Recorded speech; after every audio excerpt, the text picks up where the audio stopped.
এখানে ল্যাবের কোনো অনুমোদন নেই, অনুমোদন ছাড়াই ল্যাবটা চালানো হচ্ছে। এবং এখানে আপনারা যদি দেখেন, আপনার হচ্ছে এখানে সবসময় শীতাতপ নিয়ন্ত্রিত অবস্থায় থাকতে হবে। ল্যাবের 25 ডিগ্রি সেলসিয়াসের নিচে এই যন্ত্রপাতিগুলো অপারেট হবে, না হলে এই যন্ত্রপাতিগুলো সঠিকভাবে রেজাল্ট দিতে পারবে না। কিন্তু এখানকার এসিটা নষ্ট, বলছে যে চুরি হয়ে গেছে বাইরের। এটা একটা, হ্যাঁ। আর এই যে ফ্রিজে যদি দেখেন, এই যে এটা তো এখানে থাকার কথা না, তাই না? গ্লিসাব, যেটা গ্লিসারিন বিপি, এটা এখানে থাকার কথা না। এখানে আছে মেয়াদ, মোটামুটি ঠিক আছে সবগুলো।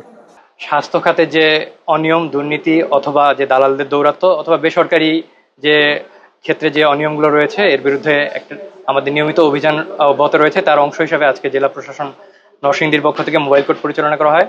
সঙ্গে রয়েছেন ডক্টর সঞ্জয় কুমার সাহা, উনি সিভিল সার্জন অফিসের, এবং র্যাব, আনসার এবং পুলিশ বাহিনীর লোক রয়েছেন।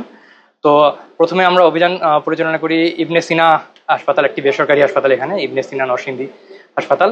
তো সেখানে দেখা যায় কোনো ডিউটি ডক্টর ছিলেন না, এবং আপনার কোনো হচ্ছে ওই সময় প্যাথোলজিস্ট, টেকনিশিয়ান এরা ছিলেন না, এবং অস্বাস্থ্যকর পরিবেশ পাওয়া যায়।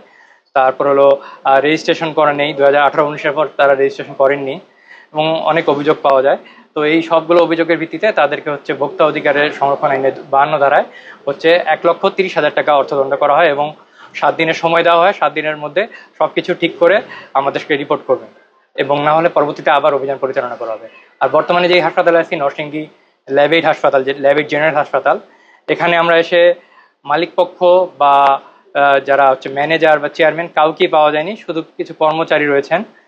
সেজন্য আমরা সরাসরি জরিমানা করতে পারছি না, অর্থদণ্ড বা জেল এগুলো দিতে পারছি না। তবে হাসপাতালটির লাইসেন্স নবায়ন করা নেই, তারপরে এখানে ল্যাবের কোনো অনুমোদন নেই, অনুমোদন ছাড়াই ল্যাব পরিচালনা করছেন ল্যাব। তারপরে আমরা ওটিতে দেখেছি, ওটির যে সরঞ্জাম যেমন সাকার মেশিন, এটা ঠিকভাবে চলছে না। লেবার রুম যেটা, সেটাও ওয়েল ইকুইপড না। লেবার রুমে অক্সিজেন সিলিন্ডার পাইনি, বা লেবারের যে বেডটা সেটাও অকেজো। তো সর্বোপরি হাসপাতালের পরিবেশও বেশ নোংরা, আপনারা হয়তো দেখেছেন ইতোমধ্যে। তো যথাযথ কর্তৃপক্ষ না পাওয়ায় আমরা হাসপাতালটি আপাতত সিলগালা করে দিয়ে যাচ্ছি, এবং এটার কার্যক্রম বন্ধ থাকবে। এবং যেহেতু ল্যাবের কোনো অনুমোদন নাই, ল্যাবের যে মালামালগুলো এগুলো আমরা জব্দ করে সিভিল সার্জন অফিসে জমা রাখবো, এবং পরবর্তীতে তাদের বিরুদ্ধে যে ব্যবস্থা নেওয়া দরকার আইনানুগ সেগুলো নেওয়া হবে।